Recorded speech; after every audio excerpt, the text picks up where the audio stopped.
ہے عورت اس وقت سب سے زیادہ اچھی ہوتی ہے جب وہ سب سے زیادہ کپڑا پہنے ہوئے ہو. اور سنو، جو عورت جتنا زیادہ کپڑا اپنے جسم پر پہنے گی وہ اتنی ہی زیادہ سبھے اور تہذیب والی کہلائے گی، اور جس عورت کے جسم پر جتنے شارٹ کپڑے ہوں گے وہ اتنی ہی زیادہ سماج کے لیے کلنک ہوگی اور داغدار بنانے والی ہوگی. اور وہ امیر باپ کی بیٹیاں، یہ بھی سن لو، یہ بھی پہچان میں آپ کو بتا رہا ہوں، جو جتنا امیر ہوگا باپ، ایک پہچان نوٹ کر لو، جو باپ جتنا امیر ہوگا، جس کے پاس جتنا پیسہ ہوگا، آپ اس امیر باپ کی بیٹی کو اتنے ہی شارٹ کپڑوں میں دیکھو گے، اتنے ہی کم کپڑوں میں دیکھو گے. بازاروں میں پھرنے والی، اپنی ٹانگیں دکھانے والی، اپنی ران دکھانے والی، اسکرٹ پہننے والی اور بلاؤز پہننے والی لڑکیاں، جس کے جسموں پر جتنا کم کپڑا ہو، آپ سمجھ لینا کہ یہ اتنے ہی بڑے باپ کی بیٹی ہے، یہ اتنے ہی امیر باپ کی بیٹی ہے. کل تک یہ امیر لوگ ہم غریبوں کی لڑکیوں کو نچاتے تھے، اللہ نے ایسا عذاب نازل کیا ہے کہ آئے امیروں، تم امیر ہونے کے بعد بھی تم اپنی لڑکیوں کو فل کپڑا نہیں پہنا پا رہے ہو. ہم نے تمہاری لڑکیوں کو ننگا کر دیا ہے. جو چاہتا ہے تمہاری لڑکیوں کو دیکھ رہا ہے، جو چاہتا ہے ان کے گال پر، ان کے ہونٹوں پر، ان کے پیروں پر، ان کی ران پر، ان کی کمر پر، ان کے جسم پر نظر ڈال لیتا ہے. ایک رکشہ چلانے والا، ایک حقیر درجے کا آدمی بھی تمہاری امیر کی بیٹی کو آنکھوں سے دیکھ رہا اور دیدار کر رہا ہے، اور اپنی آنکھوں کو سینک رہا ہے ان کے دیدار سے. اللہ نے یہ سزا دی ہے ان امیروں کو، ان کی بیٹیوں کو ننگا کر دیا ہے. یہ کڑوے الفاظ ہیں. چودھریوں تمہیں سننا پڑے گا، سرمایہ داروں تمہیں سننا پڑے گا، اگر تم سردار ہو اپنے سماج کے تو تمہیں سننا پڑے گا. یہ کڑوی بات ضرور ہے لیکن حقیقت ہے اور سچی ہے. تمہیں کیا، تمہارے باپ کو بھی سننا پڑے گا. جب تک میں اس کرسی پر بیٹھا ہوں، یہ پاور مجھے شریعت نے دیا ہے، اسلام نے دیا ہے، محمد رسول اللہ کے پاور نے سے ہمیں ملا ہے، قرآن و حدیث کی طاقت نے ہمیں دیا ہے، اور اس حق کو ہم سے کوئی نہیں چھین سکتا ہے. یہ مسجد کا چندہ ہو رہا ہے، کچھ لوگ چادر لے کر آپ کے بیچ جا رہے ہیں. آپ سے گزارش ہے کہ میری بھی کچھ بات رکھ لیجئے.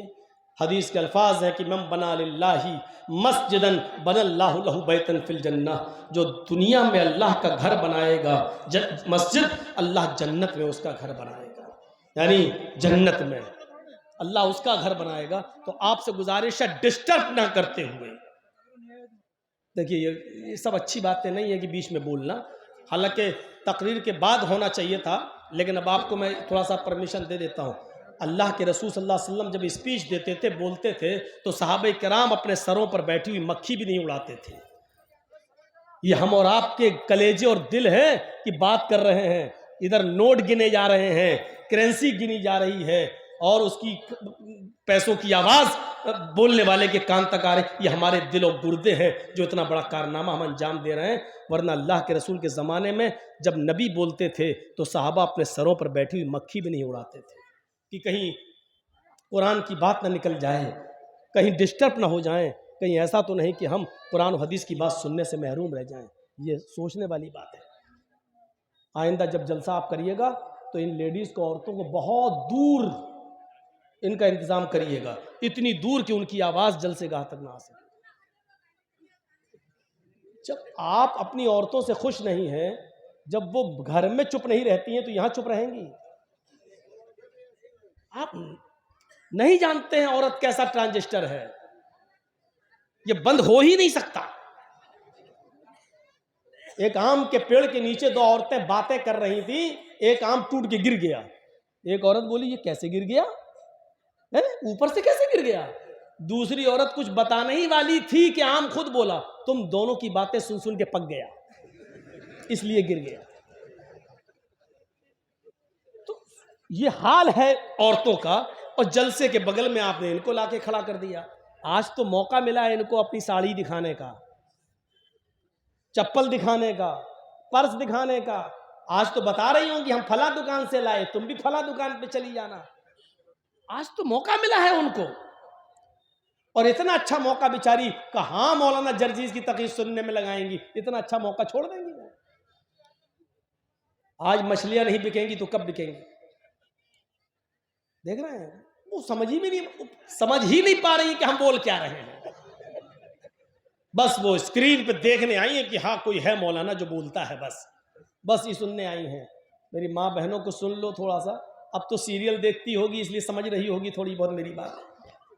عورتیں آج کل سیریل بہت دیکھتی ہیں اور سیریل دیکھ دیکھ کے ہی تو حکومت کر رہی ہے. ایک ناٹک بناتی تھی, آج منتری بنی بیٹھی ہے. ساس بھی کبھی بہو تھی, ایسے سے ناٹک. تو میرے بھائیوں, میں کہہ یہ رہا تھا کہ عقل مندی کا تقاضا یہ ہے کہ پہلے آدمی اپنے آپ کو بچائے. جب آپ بچو گے تبھی. مصلحت بڑی عجیب چیز ہوتی ہے. اللہ کے نبی صلی اللہ علیہ وسلم کے پاس ایک صحابی آئے اور کہا, نئے نئے مسلمان ہوئے تھے, کہنے لگے اللہ کے نبی میرے اندر 4 گناہ پائے جاتے ہیں لیکن چاروں ایک ساتھ نہیں چھوڑ سکتا ہوں. دیکھیے, جبکہ برائیاں چاروں ہیں. کہا اللہ کے رسول میرے اندر 4 برائیاں پائی جاتی ہیں لیکن چاروں نہیں چھوڑ سکتا, آپ کہیں تو ایک چھوڑ دوں گا. تو آپ نے کہا اچھا پہلے بتاؤ تو کہ کیا ہیں وہ 4 برائیاں. کہا اللہ کے رسول میں شراب پیتا ہوں, شراب پینے کے بعد پھر میں زنا کرتا ہوں, زنا سے فارغ ہوتا ہوں تو پھر میں چوری کرتا ہوں. آپ نے کہا اور چوتھی برائی؟ کہا چوتھی بہت چھوٹی ہے. کیا؟ کہ میں جھوٹ بہت بولتا ہوں. یہ 4 برائیاں میرے اندر پائی جاتی ہیں, اب آپ بتائیے آپ کے کہنے سے ایک چھوڑ سکتا ہوں. تو اللہ کے رسول کو چاہیے تھا کہنا نہیں, چاروں اسلام میں حرام ہے, چاروں چھوڑو. لیکن آپ نے کہا اگر چاروں کہہ دوں گا تو وہ ایک بھی نہیں چھوڑ پائے گا. ابھی وہ یہ تو کہہ رہا کہ ایک چھوڑ دوں گا. اگر میں کہہ دوں سختی کر دوں گا تو غصے میں بھاگ جائے گا, نہیں ہم چاروں نہیں چھوڑ پائیں گے. تو پھر فائدہ کیا ہے؟ آیا ہوا شکار ہاتھ سے نکل جائے گا.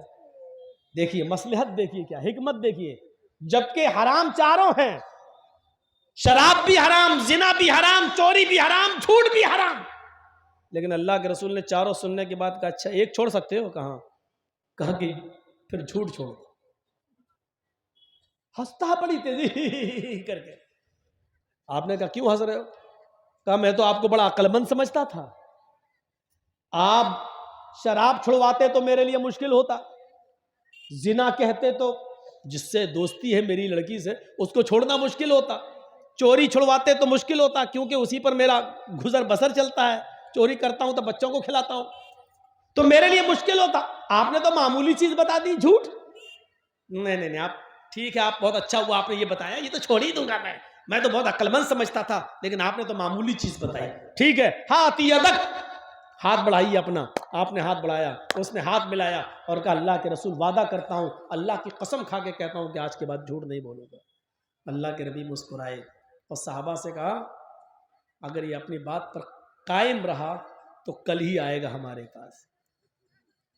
اب رات ہوئی, شراب کی بوتل اٹھائی اور پینے کے لیے جیسی منہ میں لگایا, ختم. رکو, اگر کہیں اللہ کے نبی نے مذاق میں پوچھ لیا کہ بول شراب پی تھی یا نہیں, اور میں نے کہہ دیا ہاں, تو شراب کے تو 40 کوڑے ہیں. جب میں خود قبول کر لوں گا تو گواہ کی ضرورت ہی نہیں ہے, تو 40 کوڑے مارے جائیں گے, 2 کوڑے تو کھا نہیں پاؤں گا میں, 40 کیسے؟ اور اگر میں نے کہہ دیا نہیں تو یہ جھوٹ ہو جائے گا. اور میں اللہ کی قسم کھا کے, پہلے زمانے کے لوگ اللہ کی قسم کھا لیتے تھے تو اس کو نبھاتے تھے. نہیں, اگر میں نے کہہ دیا نہیں تو یہ جھوٹ ہوگا, اور میں اللہ کی قسم کھا کے آیا ہوں کہ میں جھوٹ نہیں بولوں. ارے چھوڑو یار, شراب چھوڑ دیتا ہوں, کیا ہو. عورت کے پاس گیا زنا کرنے کے لیے. حدیث کے الفاظ تو یہ ہیں کہ وہ دونوں تیار ہو گئے زنا کے لیے. تیار کا مطلب کپڑے اپنے اتر چکے, لیکن اسی وقت سوچنے لگا ہاں نہیں رکو یار, کہیں اللہ کے نبی نے اگر پوچھ لیا کہ بولو کل زنا کیا تھا یا نہیں, اور میں نے کہہ دیا ہاں شادی شدہ ہوں, پتھروں سے مار مار کے ختم کر دیا جائے گا. اور اگر میں نے کہہ دیا کہ نہیں تو یہ جھوٹ ہوگا, اور میں نے اللہ کی قسم کھا کر وعدہ کیا کہ میں جھوٹ نہیں بولوں گا, اور اس سے کہا میں یہ کام نہیں کروں گا. ہٹ کہ کیا ہوا؟ کہا نہیں میں جھوٹ نہیں بول سکتا. کہا کہ جھوٹ نہیں بول سکتے تو سچ بول کے مرنا ہے کیا؟ اب چوری کرنے گیا. حدیث کے الفاظ ہے کہ بہت کچھ چرا بھی لیا, دیوار پھاند کر کودنے والا تھا, سوچنے لگا کہ نبی نے پوچھ لیا کہ چوری کی تھی یا نہیں, اور میں نے کہہ دیا ہاں تو ہاتھ کاٹا جائے گا، اور کہہ دیا نہیں تو جھوٹ ہوگا، میں جھوٹ نہیں بولوں گا، کیونکہ اللہ کی قسم کھا کے آیا، سامان جہاں سے چرایا تھا وہیں رکھ دیا۔ بڑا پریشان گھر آیا، فجر کی نماز پڑھا اور اللہ کے نبی کے پاس گیا، چہرہ مرجھایا ہوا تھا۔ اللہ کے نبی نے کہا کہ ادھر آؤ، کیا ہوا، اتنی دور کیسے بیٹھے؟ نہیں ٹھیک، نہیں کیا ہوا؟ اللہ کے رسول میں تو سمجھتا تھا کہ آپ نے کوئی معمولی چیز بتائی ہے، آپ تو بڑے عقل مند نکلے۔ آپ نے کہا کیوں؟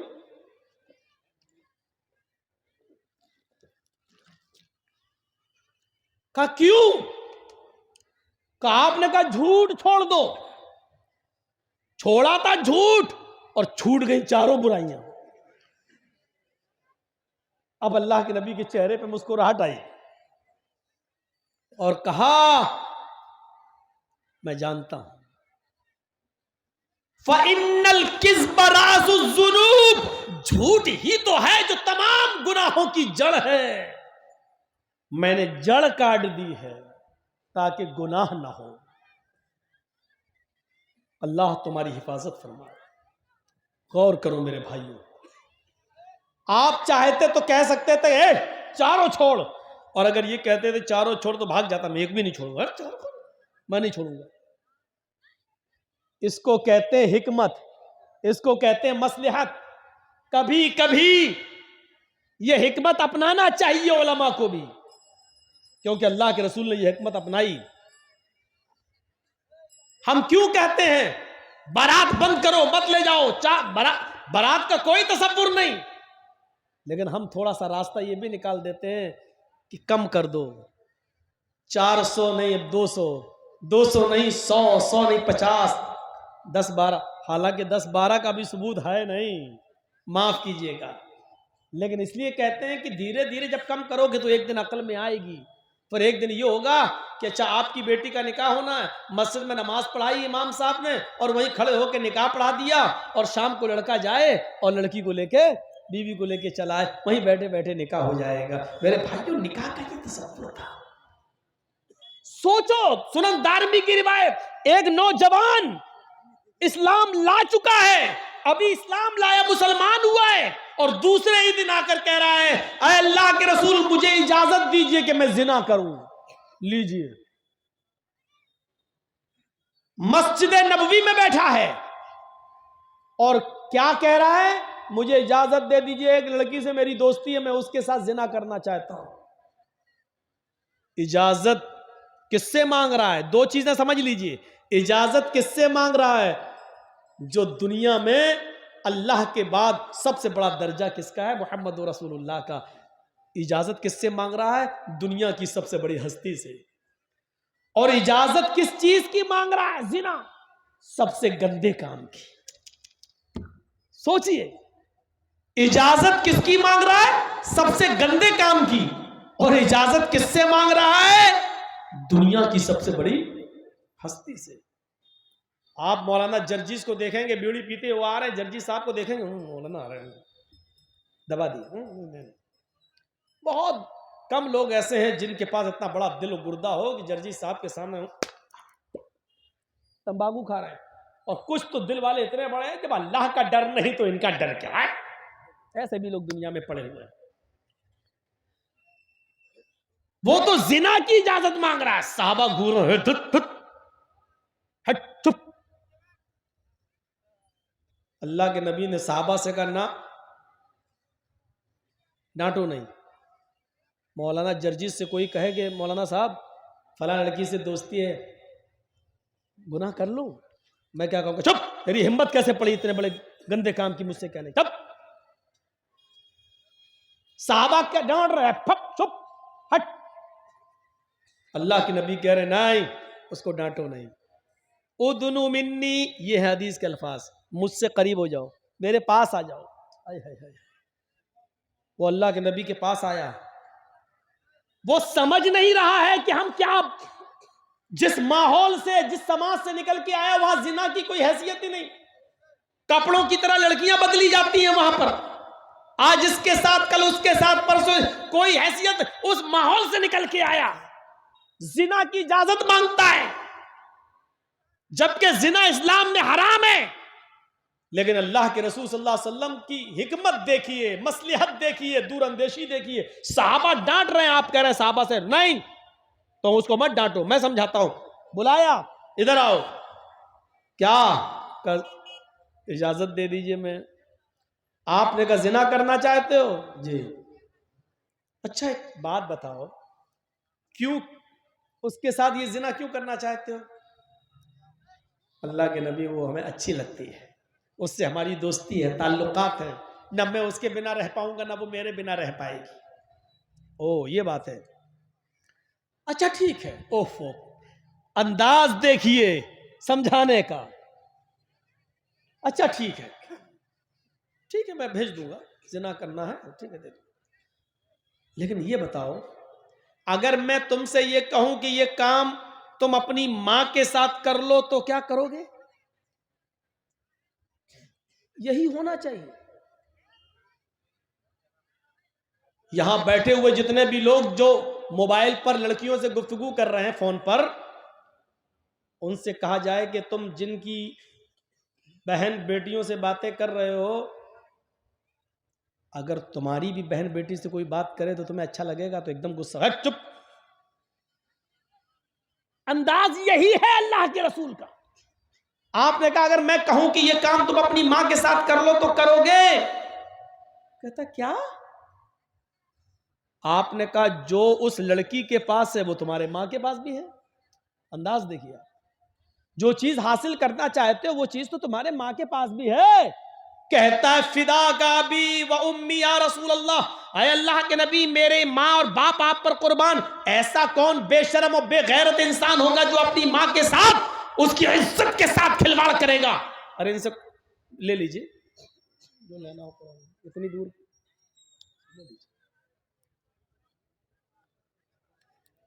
ایسا کون ہوگا؟ آپ نے کہا نہیں نہیں بالکل ٹھیک تم نے کہا کہ ایسا کوئی نہیں ہو سکتا جو اپنی ماں کے ساتھ غلط کام کرے. اچھا اچھا اچھا سوری، ماں کا نام لے کر میں نے آپ کے جذبات سے کھیلنا نہیں نہیں نہیں نہیں. اچھا ایک کام کرو، اپنی بہن کے ساتھ یہ کام کرو. کہتا کہ میرے ماں باپ آپ پر قربان، کوئی بہن کے ساتھ بھی نہیں کرے گا شریف انسان. آپ نے کہا اچھا بیٹی کے ساتھ؟ کہا اللہ کے نبی کیا کہہ رہے ہیں آپ؟ کوئی شریف النفس اپنی بیٹی کے ساتھ بھی یہ کام نہیں کرے گا. آپ نے کہا اچھا اپنی خالہ کے ساتھ، پھوپھی کے ساتھ، لاسٹ میں کہا چچی کے ساتھ. کہنے لگا نہیں. اب اللہ کے نبی نے کہا نوجوان اتنی سی بات مجھے بتا دو، جب تم اپنی ماں کے ساتھ، بہن کے ساتھ، بیٹی کے ساتھ، پھوپھی کے ساتھ، چچی کے ساتھ، خالہ کے ساتھ یہ کام نہیں کر سکتے ہو تو جس لڑکی کے ساتھ تم یہ کام کرنا چاہتے ہو وہ بھی کسی کی ماں ہوگی یا بہن ہوگی یا بیٹی ہوگی یا بیوی ہوگی یا چچی ہوگی یا خالہ ہوگی. پھر وہ انسان کیسے یہ گوارا کرے گا کہ میری بہن کے ساتھ یہ کام کوئی کرے، بیٹی کے ساتھ یہ کام کرے، بھانجی کے ساتھ یہ کام کرے، چچی کے ساتھ یہ کوئی کام کرے، خالہ کے ساتھ کوئی غلط کام کرے؟ نوجوان جو تم اپنے لیے پسند نہیں کرتے ہو وہ کام تم دوسروں کے لیے کیوں پسند کر رہے ہو؟ دوسرے کے ساتھ کیوں پسند کرنا چاہتے ہو؟ کیا تم یہ پسند کرو گے کہ تمہاری بہن کے ساتھ کوئی غلط کام کرے؟ کہا نہیں. کیا تم یہ پسند کرو گے تمہاری بیٹی کے ساتھ کوئی غلط کام کرے؟ کہا نہیں. کہا وہ بھی کسی کی بہن بیٹی ہے. اتنا کہنا تھا اس نوجوان کا کے اندر زنا کا جنون نکل جاتا ہے اور کہتا کہ میرے لیے دعا کیجئے اللہ تعالیٰ مجھے زناکاری سے بچائے، محفوظ فرمائے. اللہ کے نبی صلی اللہ علیہ وسلم نے اس کے سر پر ہاتھ رکھ کر فرمایا کہ اللہ اس نوجوان کی نظروں کی حفاظت فرما. اس نوجوان کا بیان ہے کہ اللہ کے نبی صلی اللہ علیہ وسلم نے صرف یہ کہا تھا کہ اللہ اس نوجوان کی نظروں کی حفاظت فرما. اللہ تعالیٰ نے زنا تو چھوڑو، اس دن کی تاریخ سے اس دعا کا اثر یہ ہوا کہ میں نے اس دن کی ڈیٹ سے اس دن کی تاریخ سے کسی بھی حرام چیز کو نہیں دیکھا. اب آپ بتائیے کہ آپ اس کو کہہ دیتے اے زنا کی اجازت مانگ، تو کیا ہوتا ہے؟ ڈانٹ رہے ہیں، پھر جاؤں گا زنا، تو وہ زنا نہیں چھوڑ پاتا۔ حکمت دیکھیے، دور اندیشی دیکھیے اور عقل مندی دیکھیے۔ شریعت نے کبھی نہیں کہا کہ عقل مندی چھوڑیے، کبھی کبھی عقل مندی اس بات کے لیے مجبور کر دیتی ہے کہ ایسا کرو۔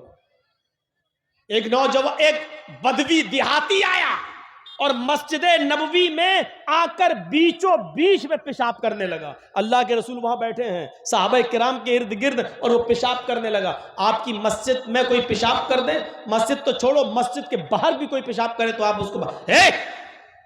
آپ اس کو لاٹھی ڈنڈے لے کے دوڑنے لگیں گے۔ صحابہ کرام نے دیکھا ایک دیہاتی مسجد میں پیشاب کر رہا، وہ بھی ایک بیچوں بیچ میں، وہ اٹھے مارنے کے لیے، آپ نے کہا نہیں، کہو پیشاب کر رہا، آپ نے کہا کر لینے دو۔ کہ اللہ کے نبی مسجد ناپاک ہو جائے گی، آپ نے کہا ہو جانے دو، تم ادھر آؤ، کر لینے دو۔ اس نے دیکھا ہے ماننے تو نہیں آ رہا، کرتا جا رہا ہے، اب وہ کر رہا ہے۔ اچھا یہ بتائیے، اگر اسی کنڈیشن میں اس کو دوڑا دیا جاتا تو کیا ہوتا؟ پیشاب رکتا تو ہے نہیں۔ اب وہ جب کرنے ہی لگا، اسی حال میں اب اس کو بھگایا جاتا تو کیا ہوتا؟ کر رہا، پھر ادھر ٹپکا، پھر بھاگا ادھر ٹپکا، پھر بھاگا ادھر گرا۔ تو ابھی تو ایک حصہ ناپاک ہو رہا ہے، پھر کتنے حصے ناپاک ہوتے ہیں، کتنی جگہ پیشاب گرتا اس کا۔ تو آپ نے کہا نہیں کر لینے دو، کر لیا۔ اب وہ کر لیا تو ڈر رہا کہ اب کیا ہوگا، اڑ نہیں رہا۔ آپ نے کہا پیشاب کر کے ادھر آؤ۔ وہ اللہ کے نبی کے پاس آیا، آپ نے کہا بیٹھو، وہ بیٹھ گیا۔ آپ نے اسی کی آنکھوں کے سامنے صحابی کو جو مارنے کے لیے دوڑ رہے تھے اس سے کہا پانی کا ایک ڈول بالٹی لے کر جہاں اس نے پیشاب کیا وہاں ڈال کر اس کو دھل دو۔ اب سوچو، ہم جس کو مارنے جا رہے ہیں اور ہم سے کہا جائے دھل دو تو کیا ہوگا؟ ہم ہی اس کو مارنا چاہتے ہیں اور ہم سے ہی کہا جائے اس کا پیشاب دھلو تو غصہ آئے گا۔ لیکن صحابہ کرام کو غصہ نہیں تھا۔ کیوں؟ کیونکہ اب وہ اس لیے نہیں دھل رہے ہیں کہ وہ اس کو مارنا چاہتے تھے، اس لیے دھل رہے ہیں کیونکہ جناب محمد رسول اللہ کا حکم ہے۔ یہ سوچ تھی ان کی۔ اچھا آپ کا اس کا پیشاب دھو رہے ہیں، دل میں چاہے جو بھی ہو لیکن حکم ہے نبی کا، دھو رہے ہیں۔ اور جب وہ دھل چکے اس کا پیشاب تو اللہ کے رسول اس دیہاتی سے کہہ رہے ہیں سنو، یہ مسجد ہے، یہ اللہ کا گھر ہے، یہاں 5 وقت کی نماز پڑھی جاتی ہے، قرآن کی تلاوت ہوتی ہے، ذکر و اذکار ہوتا ہے، میں اللہ کا نبی ہوں، میرا نام محمد ہے، میرا باپ عبداللہ تھے، محمد ابن عبداللہ ہوں، مجھے اللہ نے رسول بنا کر بھیجا ہے، میں محمد رسول اللہ ہوں اور اللہ نے مجھے پیغمبر بنا کر بھیجا ہے، 5 وقت کی نمازیں فرض کی ہیں، یہ اللہ کا یہ نہیں کہہ رہے ہیں تم ایمان لاؤ، آپ نے توحید کی دعوت دے دی، رسالت کی دعوت دے دی، میں اللہ نے مجھے پیغمبر بنا کر بھیجا، 5 وقت کی نمازیں فرض کی گئی ہیں، یہاں نماز ہوتی ہے، اللہ کا ذکر ہوتا ہے، جاؤ آئے دیہاتی آئندہ اس مسجد کا احترام کرنا، کہیں باہر کہیں پیشاب کر لینا لیکن اللہ کے گھر میں جہاں ذکر و اذکار ہوتا وہاں پیشاب مت کرنا، آئندہ اس بات کا خیال رکھنا۔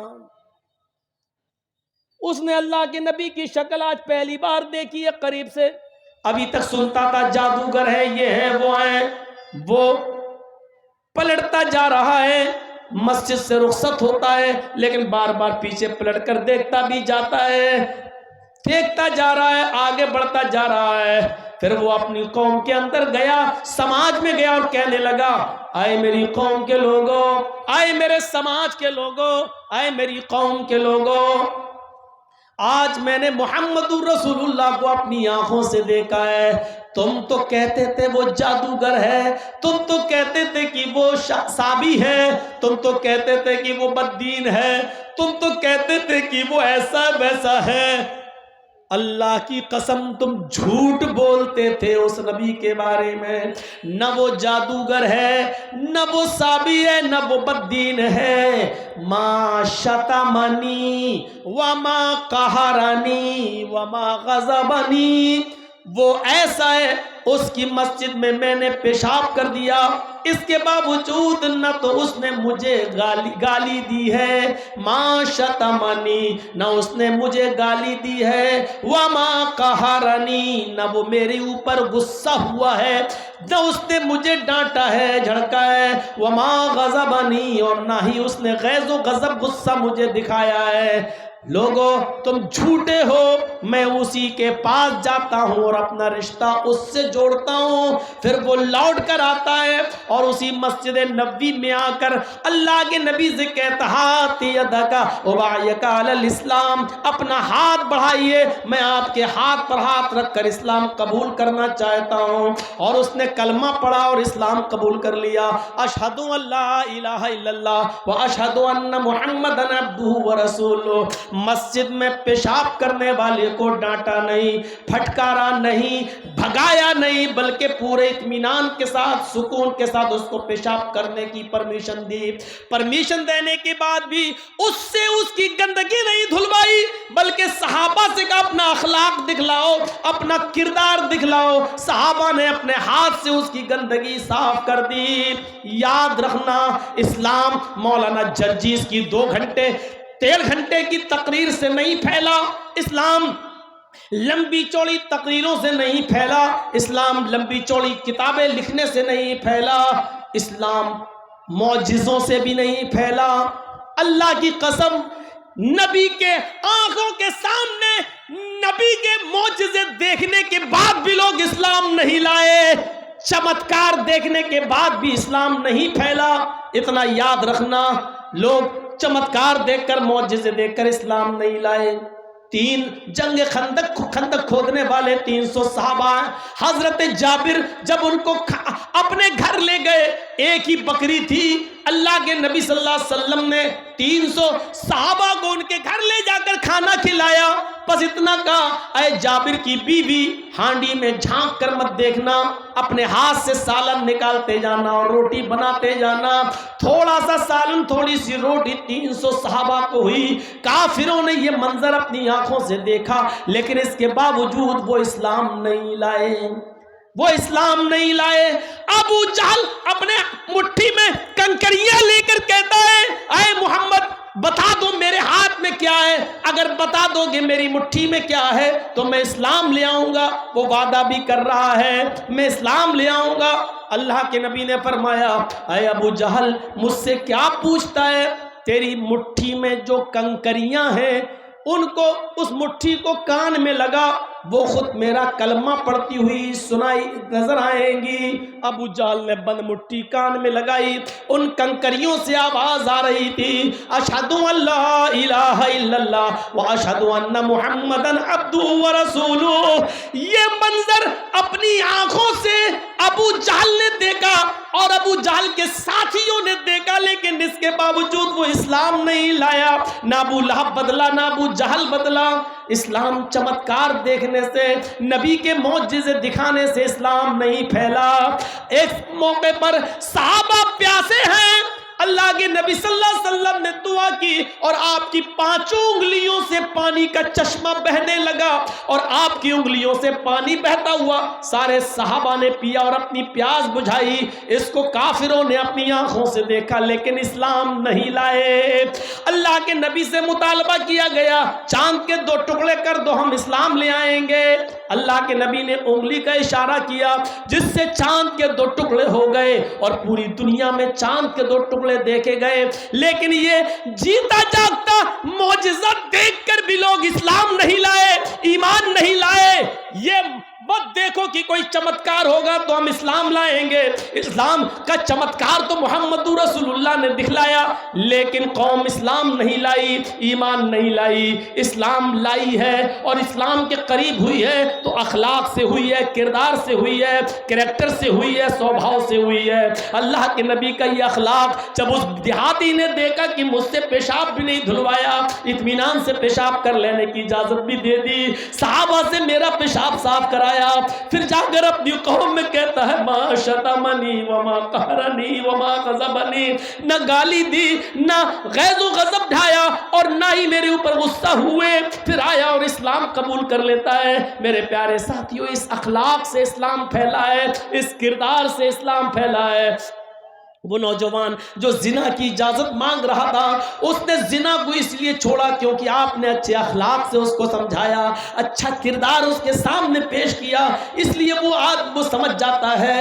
میرے پیارے بھائیوں، یہی چیز ہمیں اور آپ کو سمجھنا چاہیے۔ اچھا کریکٹر اور اخلاق ہمارے اندر پیدا ہونا چاہیے۔ جب تک اخلاق اچھا نہیں ہوگا، ہمارا کریکٹر اچھا نہیں ہوگا، دنیا اسلام سے دور رہے گی۔ اگر چاہتے ہو کہ دنیا اسلام سے کے قریب آئے تو ہمیں اپنا بازو نرم کرنا ہوگا، اپنی گردن جھکانی ہوگی، ہمیں نرم لہجے میں گفتگو کرنی ہوگی، ہمیں نرم لہجے میں گفتگو کرنی ہوگی اور لوگوں کا دل جیتنا ہوگا، تب لوگ اسلام کے قریب آئیں گے۔ میرے بھائیوں، یہ اچھا اخلاق اور اچھا کردار ہے جو لوگوں کو اسلام کے قریب کرتا ہے۔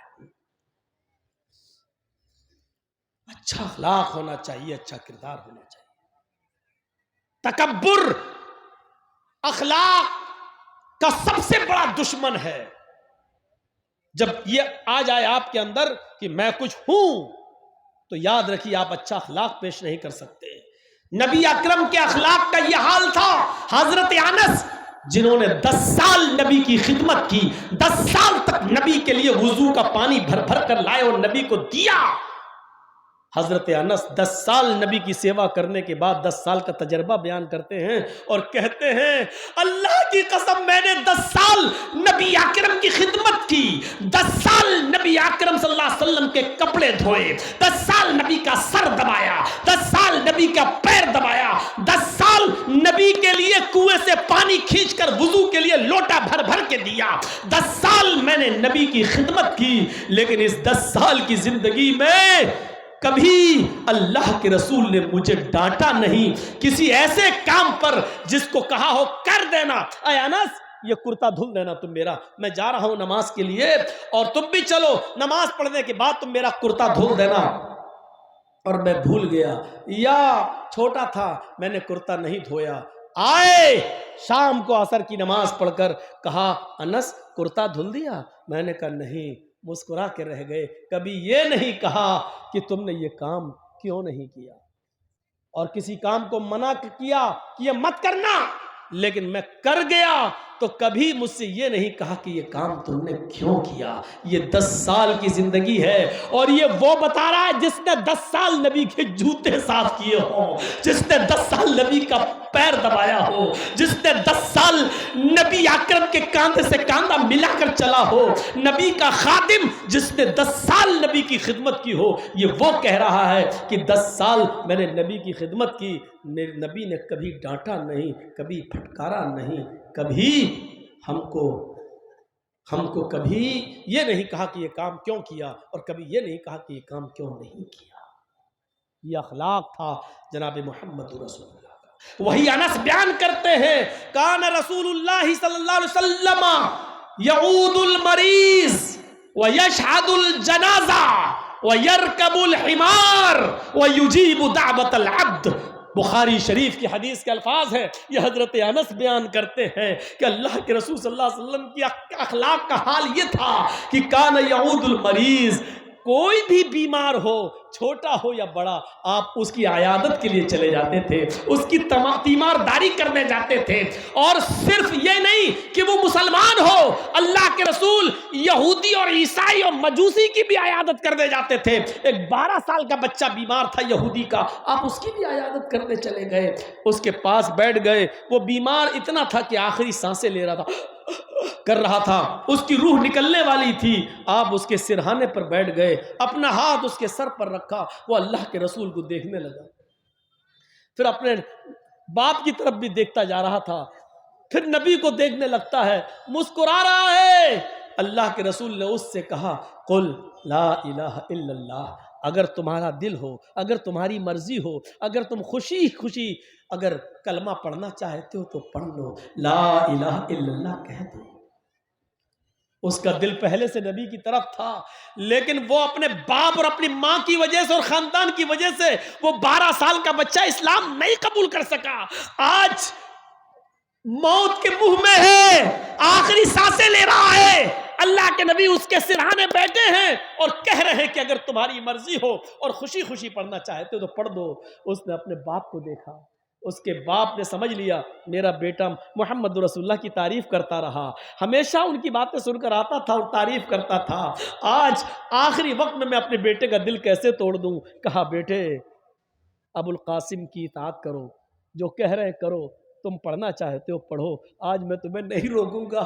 بچہ خوشی میں کلمہ پڑھتا ہے، اشہد ان لا الہ الا اللہ وان محمد عبدہ ورسولہ، اور یہ کلمہ پڑھتے ہی اس کا انتقال ہو جاتا ہے، اس بچے کی روح نکل جاتی ہے۔ اللہ کے رسول صلی اللہ علیہ وسلم کی آنکھوں میں آنسو آتے ہیں، فرط محبت میں آنسو آ گئے اور کھڑے ہو کر کہتے لگے الحمدللہ الذی انقذہ من النار، تمام تعریفیں اس اللہ کے لیے ہے جس نے آخری وقت میں اس بچے کو جہنم کی آگ سے بچا لیا ہے، جس نے جہنم سے نجات عطا فرمائی، یعنی توحید پر مرنے کے، اس کی کلمے پر اس کی موت ہوئی آخری وقت میں۔ تو آپ کی حالت یہ تھی کہ آپ یہودی اور عیسائیوں کے بھی جنازے میں آپ ان کی بھی عیادت کرتے تھے، تکبر نہیں تھا۔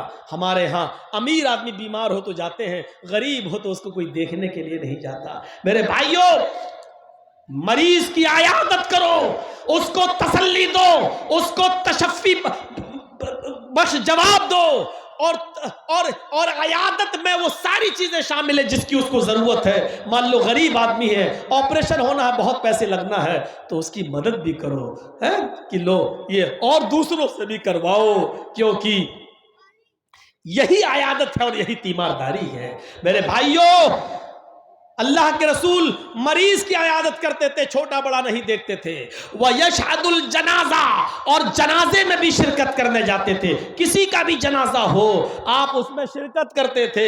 یہاں تک کہ ایک یہودی کا جنازہ آ رہا ہے، اللہ کے نبی صحابہ کے ساتھ بیٹھے ہیں، یہودی کا جنازہ آیا، آپ اس کو دیکھ کر کھڑے ہو گئے، یہودی کا جنازہ دیکھ کر کھڑے ہو گئے۔ پوچھا گیا اس کے جنازے کے گزرنے کے بعد، اے اللہ کے رسول مرنے والا تو یہودی تھا، آپ اس کو دیکھ کر بھی کھڑے ہو گئے؟ اللہ کے نبی نے فرمایا مرنے والا کون تھا یہ مجھے زیادہ اہمیت نہیں دیتا ہے، کون مرا اس سے مطلب نہیں، میں تو یہ جانتا ہوں کہ مرنے والا انسان تھا۔ ہم انسانیت کے احترام میں کھڑے ہوئے ہیں، اس کے گھر والوں کو اس کے مرنے کا غم ہے، ہم اس کے غم میں شریک ہوئے ہیں۔ تو میرے بھائیوں، یہ تعلیم دی ہے محمد رسول اللہ نے، غیر مسلموں کے جنازے میں شرکت کر سکتے ہیں آپ، ان کے پیچھے پیچھے چل سکتے ہیں آپ، لیکن ہاں اگر شمشان گھاٹ جانے کے بعد آپ وہاں بھی جا سکتے ہیں، لیکن اگر کوئی یہ کہے کہ مردے کو آگ لگاؤ، آپ اگنی دے دو، تو یہ کام آپ نہیں کر سکتے ہیں، کیونکہ کسی کو جلانے کا حق اللہ تعالیٰ نے ہمیں اور آپ کو نہیں دیا ہے۔ آپ صاف طور پہ کہہ دیجئے ہمارے مذہب نے زندہ ہو یا مردہ کسی کو بھی جلانے سے منع کیا ہے۔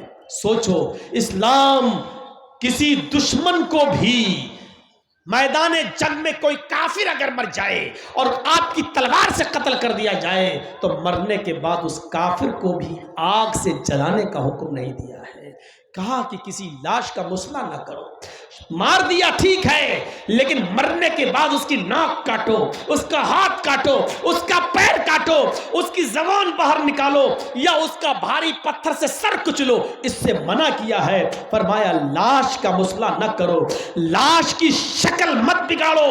آج دنیا میں ایسے ہتھیار ایجاد ہو چکے ہیں کہ جو اگر کسی انسان پر گر جائیں تو ان کی شکلیں مسخ ہو جاتی ہیں، جیسے رشیا یوکرین کے اوپر کر رہا ہے، ہڈیاں تک کا سرما بن جاتا ہے۔ اسلام کی نظر میں ایسے ہتھیار اور ایسے ہتھیار کو استعمال کر کے مارنا یہ سب جرم ہے، جرم عظیم ہے میرے بھائیوں، لیکن سکون نہیں ہے۔ آج ایسے ہتھیار استعمال ہو چکے ہیں، ایسے ہتھیاروں کا ایجاد عمل میں آ چکا ہے کہ میرے بھائیوں کہ منٹوں میں نہیں سیکنڈوں میں میرے بھائیوں کسی کی ہڈیوں تک کو پیس کر رکھ دو، اس کی شکل تک بگاڑ دو۔ اسلام نے شکل بگاڑنے سے بھی منع کیا ہے کہ آپ نہیں بگاڑ سکتے ہیں۔ تو آپ سب کے جنازے میں بھی شرکت کرتے تھے، بلکہ اپنے دشمن عبداللہ ابن ابی کے جنازے تک میں شرکت کرنے لگے۔ وہ دشمن جس نے محمد رسول اللہ کو گالی دی، نبی کی بیوی کو پر زنا کی تہمت لگائی اور کہا کہ عائشہ فلاں فلاں آدمی کے ساتھ غلط تعلقات ان سے قائم ہوئے. حضرت عائشہ کی برات و پاک دامنی میں اللہ نے سورہ نور کے اندر 18 آیتوں کو نازل فرمایا. میرے بھائیوں، وہ عبداللہ ابن ابی جو نبی کو، نبی کی بیوی کو گالی دیتا تھا لیکن مر گیا، تو اس کا بیٹا کہنے لگا کہ اے اللہ کے رسول، آپ اپنی قمیض یا چادر آپ دے دیں تو میں اپنے باپ کے کفن کی جگہ پر اس کو ڈال دوں. شاید جب تک آپ کی چادر یا قمیض میرے باپ کے جسم پر رہے گی، شاید اللہ تعالیٰ اس کے عذاب میں کمی کر دے. اللہ کے نبی نے فوراً قمیض اتار کے دے دی. حضرت عمر نے کہا اللہ کے رسول، اس ظالم کو قمیض دے رہے ہیں جو آپ کو گالی دیتا رہا زندگی بھر اور آپ کی بیوی کو اما عائشہ پر تہمت لگاتا رہا، زنا کی گندی گندی تہمت لگاتا رہا، آپ اس کو چادر دے رہے ہیں، آپ اس کو قمیض دے رہے ہیں. اخلاق کا عالم یہ تھا کہ اللہ کے نبی فرماتے ہیں اے عمر، اگر میری قمیض پہن لینے سے یا چادر پہن لینے سے اگر اللہ اس کے عذاب میں کمی کر دے تو میرا کیا بگڑ جائے گا؟ اگر اللہ اس کے عذاب میں کمی کر دے تو میرا کیا بگڑ جائے گا؟ لوگوں نے کہا اے عبداللہ ابن ابی کے بیٹے، جو رسول اپنی چادر یا قمیض دے سکتا ہے تو وہ تیرے باپ کا جنازہ کیوں نہیں پڑھا سکتا؟ گزارش تو کر، ریکویسٹ تو کر. اللہ کے نبی کے پاس آیا بیٹا، کہا اللہ کے رسول اگر میرے باپ کا جنازہ پڑھا دیں آپ تو آپ کا کیا بگڑ جائے گا؟ آپ نے کہا کچھ نہیں، چلو میں تمہارے باپ کا جنازہ پڑھاتا ہوں. آپ اللہ کے نبی جیسے ہی کھڑے ہوئے، عمر فاروق نے پیچھے سے قمیض پکڑ کے کھینچا. نہیں، میں اس کا جنازہ نہیں پڑھانے دوں گا. اے اللہ کے رسول، جو زندگی بھر آپ کو گالی دیتا رہا اور آپ کی بیوی پر زنا کی تہمت لگاتا رہا، آج وہ مر گیا اور آپ اس کا جنازہ پڑھا رہے ہیں، میں نہیں پڑھانے دوں گا. اللہ کے نبی نے کہا عمر، میرے دامن کو پیچھے سے چھوڑ دو. اگر میرے جنازے کی نماز پڑھانے سے اگر اللہ اس کو بخش دیتا ہے یا اس کا عذاب کم کر دیتا ہے تو میرا کیا بگڑ جائے گا؟ مر گیا ہے، اب زندگی بھر پریشان کیا اب مر گیا ہے، اگر اللہ اس کے عذاب میں کمی کر دے تو کہ میرا کچھ نہیں بگڑے گا. آپ نے ہاتھ پکڑ کے حضرت عمر کا ہٹایا اور کھڑے ہو گئے، اور جیسے ہی کھڑے ہو کر اللہ اکبر کہنا چاہا، جبرائیل امین آسمان سے نازل ہوئے اور فرمایا اے محمد، آپ اپنے دشمن کو معاف کر سکتے ہیں لیکن اللہ اپنے نبی اور اپنے حبیب کے دشمن کو معاف کرنے کے لیے تیار نہیں ہے. اگر 70 مرتبہ بھی آپ اس کا جنازہ پڑھیں گے تو اللہ اس کو بخشے گا نہیں اور اس کو معاف نہیں کرے گا. آپ ہٹ جائیے. اللہ کے رسول پھر صحابہ کی طرف پلٹتے ہیں اور عبداللہ ابن ابی کے بیٹے سے کہتے ہیں اے عبداللہ کے بیٹے، میں تو تیرے باپ کا جنازہ پڑھانے کے لیے تیار تھا، آ بھی گیا تھا، اس کے سامنے بھی کھڑا ہو گیا، لیکن جبرائیل امین نے آ کر مجھے روک دیا اور فرمایا 70 مرتبہ بھی اس کا جنازہ پڑھو گے، اس کے لیے دعا کرو گے، تب بھی اللہ اس کو معاف نہیں کرے گا. اس لیے میں ہٹ گیا. اگر مجھے معلوم ہو کہ 75 بار دعا کرنے سے اللہ بخش دے گا تو آج 75 بار بھی میں اس کا جنازہ پڑھا دیتا، لیکن اللہ بخشے گا، کوئی فائدہ نہیں. اللہ نے مجھے منع کر دیا اس کا جنازہ پڑھانے سے، میں ہٹ رہا ہوں. میرے بھائیوں، یہ نبی کا اخلاق تھا، یہ نبی کا کردار تھا. وہ تو اللہ نے منع کر دیا، ورنہ اللہ کے رسول تو جا چکے تھے اس کا جنازہ پڑھانے کے لیے. وَيَشْهَدُ الْجَنَازَةَ وَيَرْكَبُ الْحِمَارَ. اخلاق کا عالم یہ تھا. آج سائیکل چلانے والے کو اگر بائک مل جائے تو بائک استعمال کرنے کے بعد وہ جلدی سائیکل نہیں چلائے گا. اچھی گاڑی چلانے کے بعد اب سائیکل چلاؤں، اور بائک چلانے والے کو اگر 4 ویلر مل جائے تو 4 ویلر چلانے والا جلدی بائک نہیں چلائے گا. 4 ویلر پہ چلنے والا ہوں میں، اب میں بائک چلا کر جاؤں گا یہاں سے وہاں؟ نہیں، اب میں بائک نہیں چلاؤں گا، میں تو 4 ویلر استعمال کرتا ہوں. لیکن نبی کے اخلاق کا یہ عالم تھا کہ نبی کو وہ سواری ملی جس پر آج تک نہ جرجیس بیٹھ سکا، نہ یوگی بیٹھ سکا، نہ مودی بیٹھ سکا، نہ جو بائیڈن بیٹھ سکا، امریکہ کا راشٹرپتی، نہ رشیا کا راشٹرپتی پوتن بیٹھ سکا. زیادہ سے زیادہ جس جہاز پر بیٹھے، جس فلائٹ پر اڑے، اس کی رفتار 1000-2000 کلومیٹر 1 گھنٹے میں، اس سے زیادہ کی سپیڈ نہیں. لیکن محمد رسول اللہ تو اس سواری پر بیٹھے جس کو براق کہا جاتا ہے، جہاں تک نظر جاتی ہے وہاں تک اس کا پہلا قدم ہوتا ہے، اور اس براق پر بیٹھ کر اللہ کے رسول نے 7 آسمان کا سفر کیا ہے، سدرۃ المنتہا تک پہنچے، اور پردے کی اوٹ سے، پردے کی آڑ سے اللہ کے رسول اللہ سے ملاقات بھی کر کے آئے. اللہ کو دیکھا نہیں، جو یہ کہتا ہے کہ اللہ کے رسول نے اللہ کو دیکھا وہ جھوٹا ہے، اللہ کے نبی نے اللہ کو دیکھا نہیں۔ پردے کی اوٹ سے گفتگو ہوئی اور وہیں پر 50 وقت کی نماز فرض ہوئی، اور پھر وہیں سے واپس بھی آئے، ایک ہی رات میں بیت المقدس بھی گئے، نماز پڑھائی سارے نبیوں کو، وہیں سے آپ نے جنت اور جہنم کا دورہ بھی کیا، جنت کی سیر کی اور جہنم بھی دکھائی دی، اللہ سے ملاقات بھی کی، اور 50 وقت کی نماز کا تحفہ لے کے آئے جو کم ہوتے ہوتے 5 وقت کی رہ گئی، اور پھر اسی رات میں واپس بھی آ گئے۔ ایسی سواری پر بیٹھے ہیں، لیکن اتنی عظیم سواری پر بیٹھنے کے بعد بھی آپ کی کہ اخلاق کا عالم یہ تھا کہ وَيَرْكَبُ الْحِمَارِ، گدھے پر بھی بیٹھ جایا کرتے تھے، اور گدھے پر بیٹھ کر ادھر سے ادھر بھی چلے جاتے تھے۔ آپ کے پاس ایک کھچر تھا، آپ اس کھچر پر بھی بیٹھے، گدھے کی بھی سواری کی، اونٹنی پر بھی بیٹھے، اور ایک اونٹنی تو وہ تھی جس کا نام قصبہ تھا، جس کو حجۃ الوداع کے موقع پر لایا گیا، اور قصبہ اونٹنی پر کجاوا کسنے کے بعد آپ نے اس کے اوپر بیٹھ کر حجۃ الوداع کا خطبہ دیا تھا لوگوں کے درمیان کہ لوگوں، اور وہ خطبہ پورا ایک اصول تھا، ایک ضابطہ تھا، ایک دستور تھا پوری زندگی گزارنے کا۔ وہ کبھی فرصت میں سن لینا، اس 20-25 منٹ کے اس خطبے کو جو میں 2-3 گھنٹے میں آپ کے سامنے رکھوں تشریح کرتے کرتے تو اس میں بہت ٹائم لگے گا۔ تو میرے پیارے ساتھیوں، میں بتانا یہ چاہتا کہ براق پر بیٹھنے کے بعد بھی آپ نے گدھے کی سواری کی۔ یہ نہیں کہا کہ میں براق پر بیٹھنے کے بعد اب گدھے پر بیٹھوں گا، نہیں، گدھے پر بھی بیٹھ جاتے تھے، اونٹنی پر بھی بیٹھتے تھے، کھچر پر بھی بیٹھتے تھے، یہ اور گھوڑے پر بھی۔ یہ نبی اکرم صلی اللہ علیہ وسلم کے اخلاق کا حال تھا، اخلاق کا عالم تھا۔ اور لاسٹ چیز، وَيُجِيبُ دَعْوَةَ الْعَبْدِ، آپ غلام کی دعوت بھی قبول کر لیتے تھے، اپنے ساتھ غلام کو بٹھا کر غلام کے پلیٹ میں، غلام کے دسترخوان پر غلام کے ساتھ بھی کھانا کھا لیتے تھے، اور اس میں آپ اپنی ہچک محسوس نہیں کرتے تھے اس کے ساتھ کھائیں گے۔ کبھی کبھی نوٹنکی باز اور ڈرامے بازوں کو آپ نے دیکھا ہوگا، میڈیا میں ان کی فوٹو آتی ہے کہ دیکھو فلاں چیف منسٹر نے، مکھ منتری نے فلاں دلت کے گھر میں کھانا کھایا ہے۔ یہ ایسے نوٹنکی باز اور ڈرامے باز آپ کو بہت ملیں گے، ایک ڈھونڈو تو 1000 ملیں گے، لیکن جب کیمرہ فوٹو لیتا ہے تو آپ دیکھیے گا کہ دلت کو الگ کھلایا جاتا ہے اور اس کو الگ، دونوں کے درمیان 2 میٹر کی دوری رہتی ہے، 2 میٹر کی۔